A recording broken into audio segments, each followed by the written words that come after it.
नायब सैनिक की हरियाणा पुलिस भी यूपी के सीएम योगी की पुलिस की राह पर चल पड़ी है। हरियाणा में बढ़ते क्राइम को रोकने और बदमाशों खासकर गैंगस्टरों पर नकेल कसने के लिए अब हरियाणा पुलिस भी एक्शन मोड में है। लगातार हरियाणा पुलिस बदमाशों का एनकाउंटर कर रही है। रोहतक पुलिस भी एक हफ्ते में दूसरा बदमाशों के साथ मुठभेड़ में काबू किया है। 6 दिसंबर रोहतक जिले के गांव किलोई में एक शादी समारोह में आए बाराती मंजीत फाइनेंसर, जो दिल्ली पुलिस का सिपाही भी रह चुका था, फिरौती नहीं देने के कारण हिमांशु गैंग ने उसकी गोलियां मारकर हत्या कर दी थी।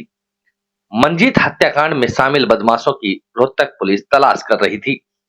रोहतक पुलिस की सीआईए को इन बदमाशों की सूचना जींद रोड के पास मिली थी। सीआईए एक और एसटीएफ ने दो बदमाश बाइक पर सवार को रुकने और सरेंडर को बोला तो पुलिस पर फायरिंग शुरू कर दी।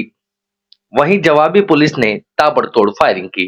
इस फायरिंग में दोनों बदमाशों को 4-4 गोलियां लगी हैं, जिन्हें रोहतक पीजीआई में भर्ती कराया गया है। Rohtak police DSP Ravi Khondiya headquarter ने बताया कि झज्जर के गांव डिग्गल निवासी फाइनेंसर मंजीत अलावत के पिछले दिनों हत्या की गई थी। मुखबिर ने सीआईए एक को सूचना दी कि रोहतक के जींद बाईपास से निर्माणाधीन गोहाना आउटर बाईपास पर खड़े हैं और किसी वारदात को अंजाम दे सकते हैं। सूचना पाकर सीआईए 1 की टीम मौके पर पहुंचने लगी तो एसटीएफ की टीम भी सूचना मिलते ही वहां पर पहुंची। दोनों टीमों ने मौके पर पहुंचकर दोनों आरोपियों की घेराबंदी की। घिरने के बाद आरोपियों ने पुलिस पर फायरिंग शुरू कर दी। पुलिस ने जवाबी कार्रवाई करते हुए फायर किए। इस दौरान बदमाशों द्वारा चलाई गई गोली पुलिस की गाड़ी, एक एएसआई व 2 एएसआई को लगी। बुलेट प्रूफ जैकेट पहने होने के कारण तीनों पुलिसकर्मी सुरक्षित बच गए। पुलिस द्वारा चलाई गई गोली से दोनों बदमाश घायल हो गए, जिन्हें रोहतक पीजीआई में भर्ती कराया गया। ठीक होने के बाद आरोपियों से पूछताछ की जाएगी। दोनों आरोपी हत्या में शामिल थे। दोनों का आपराधिक रिकॉर्ड रहा है। साहिल के खिलाफ 2 व जसबीर के खिलाफ 3 मुकदमे पहले से ही दर्ज है। डीएसपी ने बताया कि मुठभेड़ करीब आधा घंटे तक चली, जिसमें पुलिस की तरफ से 9 गोली फायर की गई, जबकि बदमाशों की तरफ से 14 से 15 गोली फायर की गई। पुलिस ने 2 पिस्टल और 7 राउंड कारतूस बरामद किए हैं।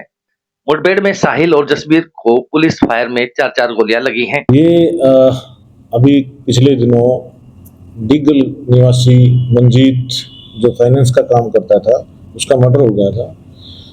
तो हमारे मुखबिर खास ने सूचना दी, सीआईए 1 को ये सूचना मिली कि भी 2 व्यक्ति जो मंजीत मर्डर केस में शामिल थे, वो कृष्णा डेयरी के पास गोहाना की तरफ चलते हुए जो आउटर बाईपास बन गया है, निर्माणाधीन आउटर बाईपास है, वहाँ खड़े हैं और किसी वारदात को अंजाम दे सकते हैं। ये सूचना पा करके और हमारी टीम वहाँ पहुँचने लगी तो एसटीएफ भी हमें मिली, उनके पास भी ऐसी एक सूचना थी। तो हम एसटीएफ और हमारी सीआईए टीम दोनों वहाँ पहुँचे मौके पे, और मौके पर पहुँचने के बाद उनकी घेराबंदी की।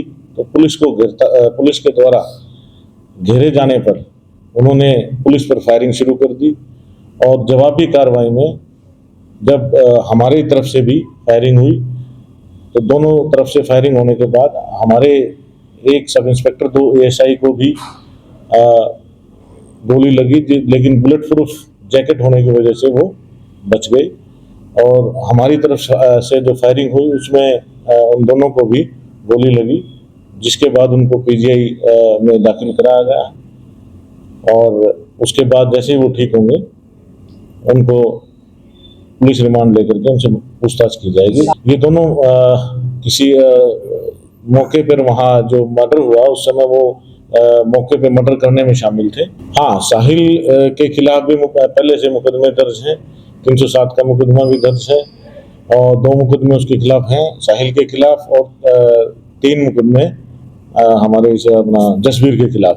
अभी इन्वेस्टिगेशन का पार्ट है ये, और जैसे ही वो ठीक हो जाएंगे, अभी वो दाखिल हैं, उनसे पूछताछ की जाएगी, और बाकी जो भी जिसकी भी इन्वॉल्वमेंट होगी उनको भी इसमें अरेस्ट किया जाएगा। मुठभेड़ तो कम से कम काफ़ी टाइम चला है, कम से कम आधा घंटा तक हमारी वहाँ मुठभेड़ हुई है, जिसमें हमारे 9 फायर हमारी तरफ से चले हैं और उनकी तरफ से 14-15 फायर उनकी तरफ से चले हैं। अभी पूछताछ के बाद ही पता लगेगा, क्योंकि अभी उनसे पूछताछ नहीं हो पाई है। वो अभी ट्रॉमा सेंटर में है। वो अभी पता करेंगे, इन्वेस्टिगेशन जब पूछताछ करेंगे तो उसका पता करेंगे कि वो बाइक। हमारी तरफ से तो यही है कि हम अपराध को कतई बर्दाश्त नहीं करेंगे।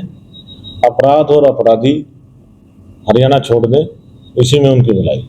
इसमें 3 गोलियां साहिल को लगी हैं और 4 गोलियां जसवीर को लगी। वहाँ अभी डॉक्टर से बात कर करके जो भी उसकी रिपोर्ट होगी वो हम देंगे। अभी इलाज चल रहा है उनका।